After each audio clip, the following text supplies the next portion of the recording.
even as a child, I was just fascinated by music. Both my parents played music. My mom and dad both played the piano. My dad, I would sit when I was little and listen in amazement as he played the piano in the dark in the living room when he'd come home from work. My dad had a job working for NASA, and actually when I was 3, my mother gave birth to my brothers and sister, who are triplets. Growing up was fun. We grew up in Nassau Bay, Texas, which is right across the street from Mission Control in Houston. We did the normal things kids do, Halloween, and just had a blast. It was, in the early 70s, and things were good. The holidays were always a special time for us, full of plenty of energy in the house, as you can imagine. We had a large dog, an Irish Wolfhound. It was kind of like the Scooby-Doo of our life. As a child, I was naturally hyper. I would sit around and listen to my parents' albums, and for whatever reason, I would spin in circles and circles and circles and leap all over the room, sometimes actually resulting in a hospital visit. All in all, growing up as a kid, living down there on Texas Gulf Coast, down there in Nassau Bay, Clear Texas, was really great. We did all the normal things that kids did. We had baseball and sports and all kinds of community-based things. And of course, there was always so much pride in the community, and there still is to this day, about our heritage and stuff. And 4th of July was always a big thing. You're looking at some footage back in the early 70s of 4th of July parade, actually, in Clear Lake Forest. Everybody's parents worked at NASA or had some affiliation with NASA or the astronauts. For a time, Neil Armstrong lived right behind me. Mattingly actually lived directly behind me. So everybody was very proud of our space program there, Apollo 13.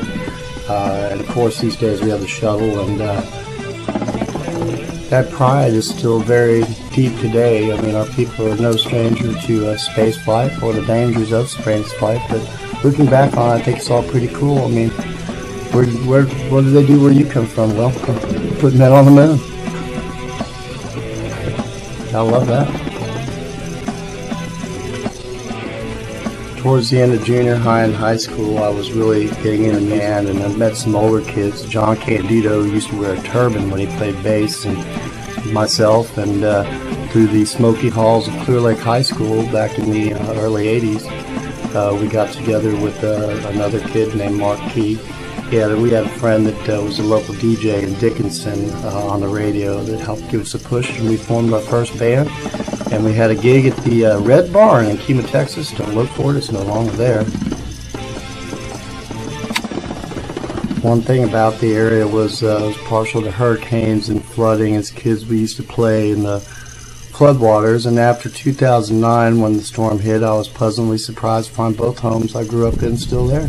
In 1983, during Hurricane Alicia, me, John Candido, and my buddy Jeff Ham were wading through water about knee-deep through this corridor right here, and we came around here to this door, and at this door frame there used to be a big metal door, and we could hear all this, and the lights were out, flickering, and anyway we started pulling on the door, and we were about knee-deep in water, and all of a sudden the door came flying off the hinges, and behind this wall, where the water is, there's probably 2 stories of water stacked up on the apartments, and the water came flushing down this hallway, and then tried to suck us back out into the sea in the storm. It happened right here, 1983, Hurricane Alicia. I lived through Alicia too. Hey, can't say that on YouTube. And this, I already know what this is, and I need one of these. I don't have one. I don't know, what is it? So. What is it? Yeah. What does it mean? It's a spoon, Stimpy, and a spatula. Well, what are you going to do with those? His eyes. Look at that. That's going on YouTube. That's going on YouTube, baby. YouTube, baby. I thought it was plastic. Sounded Hollow. I was about to say, yeah, I heard an acoustical reverb going on in there. I was like, boom, I'm just going to do it real quick. I'm glad I didn't do it this time. Oh, yeah, that's just what I needed. Getting back to high school, there were several other little bands, but the major band that stuck was Spitfire. 4 guys, and we had some other friends in on it too. We basically set up and jam anywhere, anytime. We recorded tapes all the time, relentlessly, cassette after cassette after cassette. Basically, wherever we decided to set up and play, that's where we were going to do it. Whether it be a swimming pool, parking lot, or the music store, it didn't matter. Finally, I think the cops got sick of breaking us up at this place called The Rocks, and they gave us the Ed White Youth Center.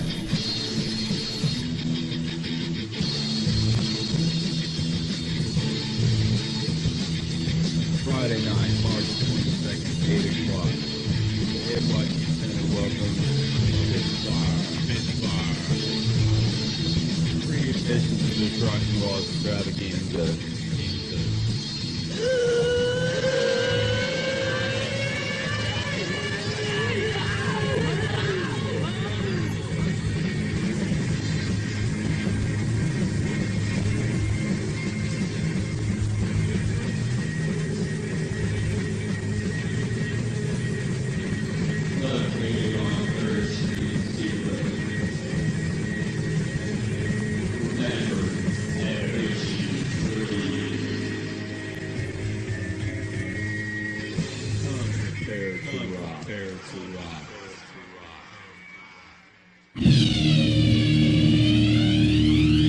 Again, there were several more bands in attempt, but everything kind of led to a darker image. And then I got together with some guys in college. There were 5 of us, and we talked about what if man keeps going the same direction? What if we keep on polluting the oceans and the atmosphere? And what if this happens? What about nuclear war? And what's this new thing called AIDS? And the band was full of visionaries who saw the darker side of, unfortunately, what's become most of our world today.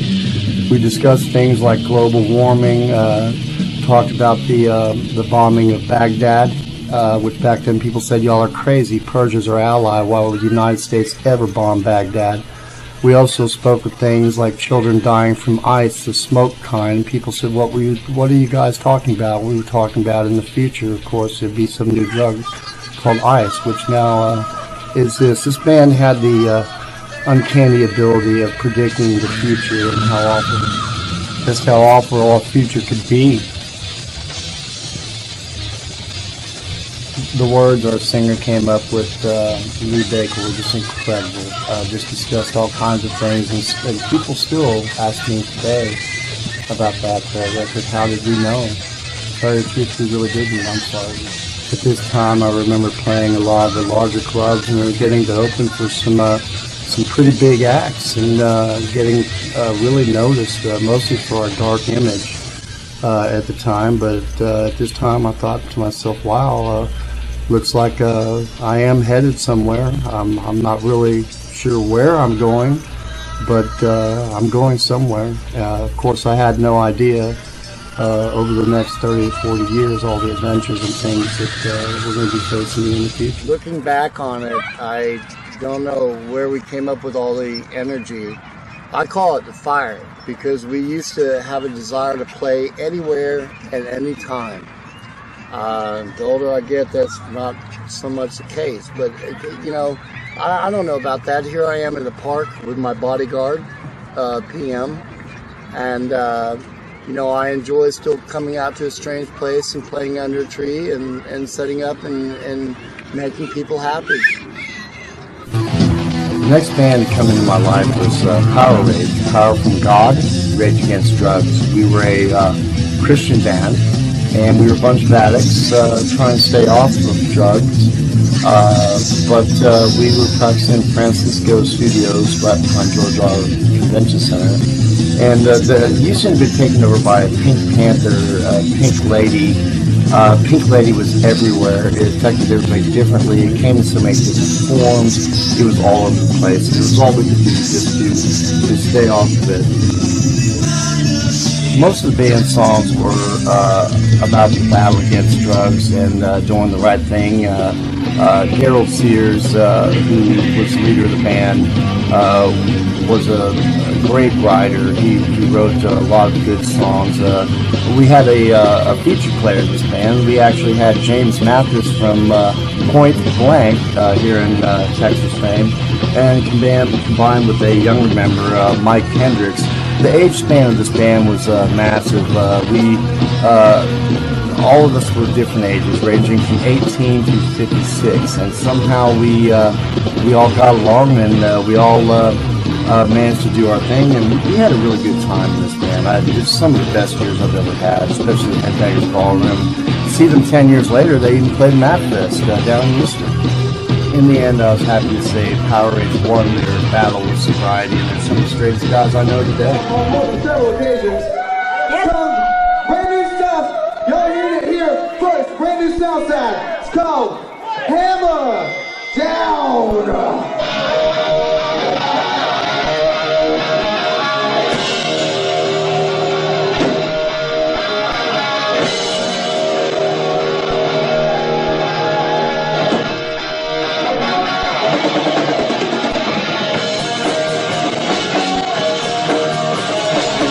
And through Powerade and some other friends, I met this girl, and she was singing in a band, and I was playing in a different band, and lo and behold, we came together in the same band, and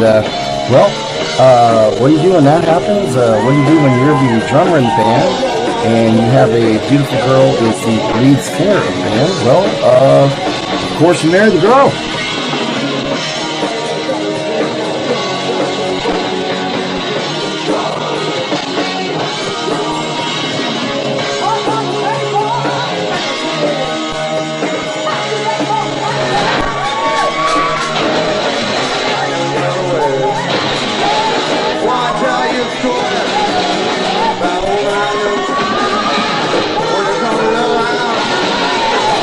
This was a real exciting time in my life. I was so busy every day. I was teaching school, substitute teaching junior high and high school. I had a house I was working on and building a jam hall. I just had a billion projects going on. I was teaching guitar, playing drums, teaching drums. Had a dog named TC, a pit bull. It's just a very, very exciting time. Weekends were full of parties at my place, barbecues and ribs, and plenty of hammering down and plenty of beer drinking in Alvin, Texas.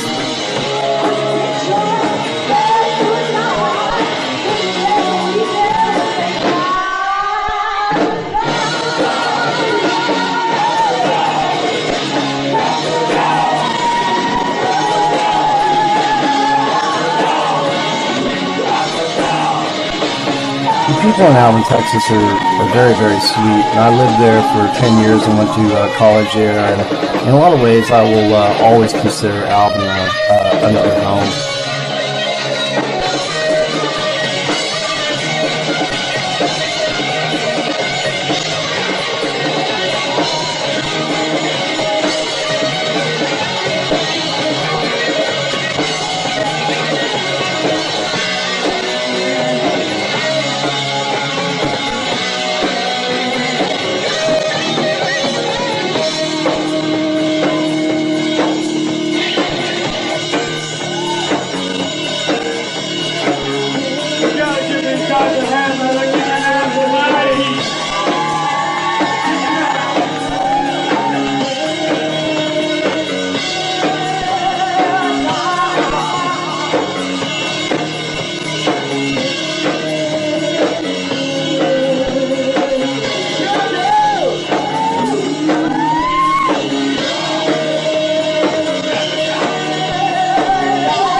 This time in my life I was pretty straight. The hammer down we're referring to is all the drinking, and there was a lot of drinking. That was the one thing to claim. You'll see the Cuervo bottle sitting right there on the railing. This band knew how to drink, and we did that very well. We're also very fortunate to have the college radio station, which three of us were actually DJing at the time, and so we were recording at the college and pushing our music over the airwaves at the same time, and it was just a really, really fun time. I mean, it must have something to do with being in the mid-20s. Again, I just don't know where the energy came from, because we had plenty of it, and we sure had plenty of fun along with it.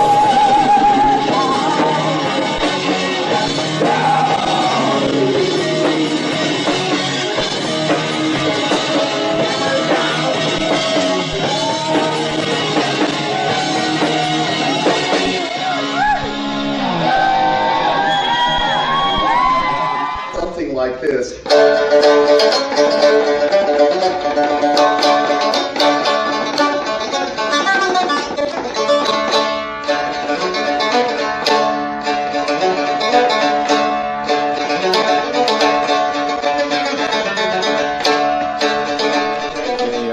Oh, hi. And by the way, folks, all this Scotch tape. soundproofing is in an apartment, so they're like nails all over the walls. Yeah, and plywood and molly bolts and carpet and we're really cat litter. This is a car built for the future, Mexicanized by myself. This is Matt's car, another future design. This is one I want to have in the year 2012 with fuzzy wheels, fuzzy green wheels. The freezer consists of flavor ice, you know, these little groovy things you get. Really good deal. And a couple stale front sickles that have been melted over that when I get real desperate I will eat. Right. How much would 10 tacos cost? The tacos is $6.36. $6? Yeah. We'll get, how many tacos? Do y'all want to eat a bunch of tacos? Is that what you wanted, sir? That's fine. Just get that. Just get that. Okay, 10 tacos. Anything I else? thought about just taking a 20, rolling it up and smoking it. $50 and smoke it. Exactly. This is a stop and go. Here we are. This is some lady coming out of stop and go. We probably don't want to be filmed. This is probably illegal, but we don't give a shit. What the hell? Hop around. I'll see one. Let's film the nice lady. This is a nice lady inside. Can we film you? Okay. This is a nice lady in stop and go. She's our friend. She's cool. Is this illegal? You don't care, right? Great. $3.03. No, wait. Let me do it the American way. The next band I was in was Deadpool. I followed an ad from a local Pasadena newspaper, a band looking for a drummer, and I came across William Scott and Donald Harrison. These two guys have been friends for a long, long time, and they were together in the Navy. And while they were in the Navy, they came up with the whole concept for the band Deadpool. This band was loud and proud. We played at extremely high volumes and weren't ashamed to do so. William had a good friend that owned a local bar known as Bud's Bar on Spencer Highway in Pasadena. We basically became our place of practice. We worked it out with them where we could have all the free barbecue we needed to eat and a constant supply of beer, and it was on. Of course, it didn't take long for people to notice that there was a real good heavy metal band playing in this local tavern. And then we attracted the attention of the Pasadena Citizen newspaper, which gave us a write-up, and that helped push the band into even bigger and better things. Many years later, Donald Harrison created Dead Raid, which is a cartoon on the internet about Deadpool. And Deadpool was really one of the loudest bands I've played in and proudest bands I've played in. Just great American rock and roll, and we really, really had a good time in that band. It's always very happy to make it see that some of the bands I've been in for the years have gotten together later on, like Rocks Rock, Seven Strings, Power Rage. These bands have been together for at least 20 or 30 years with their good lineups, and always good to see them strong and still doing things in Texas. It's always good, no matter what part of Texas I'm in, to always find my friends. Another band I was in 1993 was Miles Per Hour. Miles Per Hour had Donnie Phillips in the band. He used to be a supercross racer, racing dirt bikes professionally for a while. I got a call from my old friend John Candido. John and I had been together in several bands just tons of bands. And anyway, he found some new guys. He said, well, come out and jam. And I said, sure, man. And so I packed my stuff and showed up at the house in El Lago, Texas. We practiced almost in the attic. We had a young guitar player, Michael Yaskoff. Sadly to say, I heard years later he died. Every year in the local area, the Lions Club down in League City, Texas, would throw a festival-sized event that had carnivals, rides, bands, all kinds of groovy stuff. And this band primarily focused on that gig. We, already some of these guys made a name, and I had made a name around the area, so they contacted one of the guys, and we set up to play. We cut a CD. Of our cover songs. We had more heart. This band practiced so hard. It's probably the best cover band I've ever been in my life. And that's the truth. And sadly enough, we walked out on that stage in front of that festival crowd, saw the people out there, and they had a good time. We had a good time. Sadly enough, that was the last time, and we didn't even know, but that was the last time we were ever going to play together. And that's sad, but that's the way it is in rock and roll.